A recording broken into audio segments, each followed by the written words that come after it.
Last but very much not least, we're going to hear from Andrés Velasco. I want to give him a really big shout out before he starts to speak, because a lot of people have been talking about how really what is most essential is not just policy but politics. And frankly, you know, it's actually quite easy and quite fun and quite convivial in a group like this of like-minded people over a nice glass of wine to talk about different policy options and to all feel very smart. What is very hard is to go out into your community and get the political mandate to implement those policies. That is really the ultimate challenge, and that is what Andrés is engaged in, and I think we're very, very fortunate to be able to hear from him, his perspective on what's happening. Thank you very much.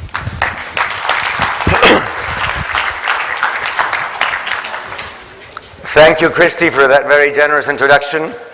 My policy people tell me always to be brief, especially at midnight, and I shall do that. This is a conference about new economic thinking. A few people today have claimed that instead of new economic thinking, we should be pushing for sound economic thinking. I want to swim against the current. I want to make a plea for old economic thinking. And I'm not thinking of Keynes, and I'm not thinking of Ricardo, I am not thinking of Smith. I'm thinking of a different kind of old economic thinking. That is old economic thinking that took place, was developed, and sometimes published outside the United States and outside continental Europe. I know that if you have a financial crisis, you're tempted to think that A, it is the biggest, and B, it is unlike any other financial crisis ever before. So Americans are to be forgiven for thinking that Lehman Brothers was the biggest thing ever, and that the recession that followed was the nastiest ever. And continental Europeans are also forgiven for thinking that their plight today is unlike the plight of any other country ever before. But, that is not true. Of course, there was the Great Depression back in 1929, but I'm not thinking of that. If you look at the world over the last 2 or 3 decades, it turns out that there was, as Richard Koo just reminded us, a massive financial crisis plus 2 or 3 decades of stagnation in Japan. We have a few Scandinavians in the room, I'm sure, and they could probably remind the world that Scandinavia had its own big financial crisis back in the beginning of the 90s. But, of course, if you're from Latin America, which happens to be my privilege, we have the world record in both depth, range, and length of financial crises over the last 3 or 4 decades. So what I want to do tonight, in the 9 minutes that remain, is something that nobody ever asked any Latin American to do. That is to say, if Latin Americans had been consulted on the issue of the European crisis, what might have they said?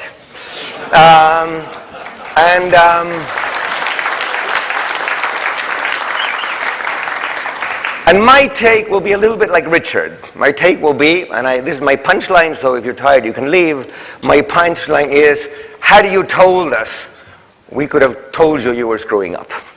And I don't mean simply policymakers could have told you. There's in fact a very large body of economic literature, much of it published in leading American journals or European journals, much of it written sometimes by Latin Americans, sometimes by Scandinavians, sometimes by East Asians, that reflected on these previous crises, extracted some lessons, and believe me, those lessons would have been very, very helpful if applied to Europe, say, 10 years ago.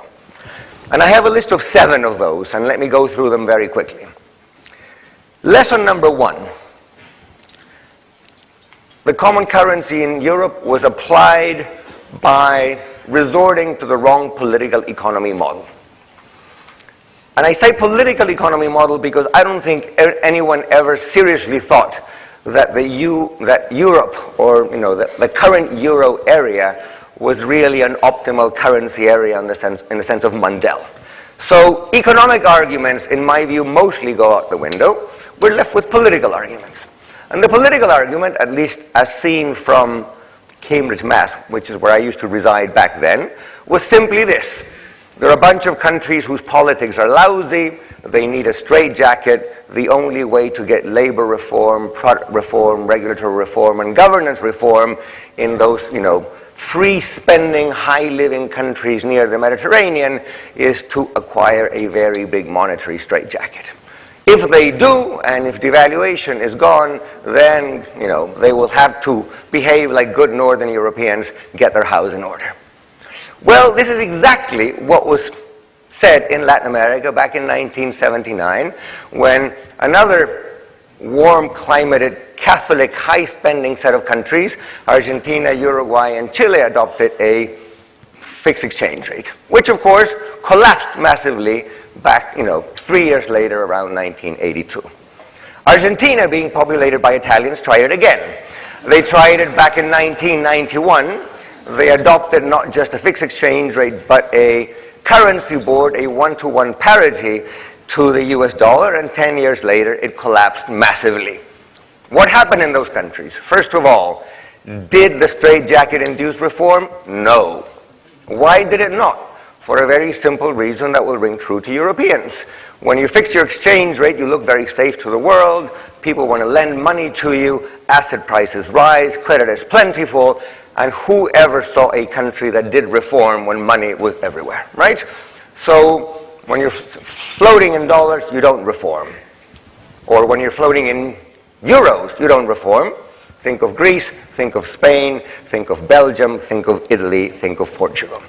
So I could have told you, or many papers could have told you, that the political economy argument for reform as a result of a common currency was not going to work. It did not. Second observation that a Latin American would make about this crisis. Frankly speaking, it is not much of a crisis. It is not much of a crisis for the following reason. As the great Argentine economist of Columbia University points out, I'm thinking of a man called Guillermo Calvo, I'm sure you all know him. Calvo points out that the very essence of a crisis is a sudden stop in capital flows. You are going along merrily, suddenly people stop lending to you, and as a result, if you're running a large current account deficit, you have to close that deficit overnight, you cut imports massively, and you go into a huge recession.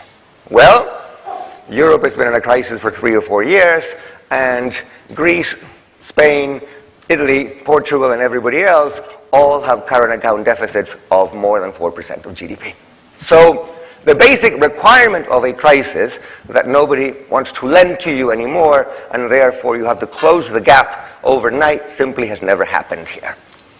Which, by the way, given that our German hosts have come in for some criticism over the last couple of days, is an indication that perhaps German citizens have not been quite as ungenerous as some people in this meeting may have made them out to be. Because somebody has been lending to Spain, somebody has been lending to Greece, somebody has been lending to Italy, and believe me, it has not been me.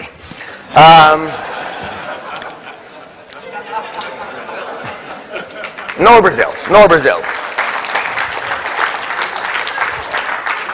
Third observation, you really have to watch out for the real exchange rate.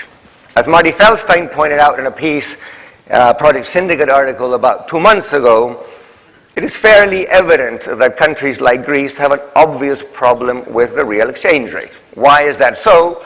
Because any country that has an unemployment rate of 16%, where GDP has been falling to the tune of 5% a year every year for the last 3, and where you still have a massive external deficit, economics 101, that country has a real exchange rate problem. So countries in Southern Europe have massive real exchange rate problems. And again, Mexico, Brazil, Argentina, Chile, Uruguay, we have, PhD after PhD after PhD on real exchange rate appreciation. And what does the literature from those experiences have to say? And I'm sure this will be unpleasant music to most ears. It is very, very, very hard, perhaps impossible, to carry out a large real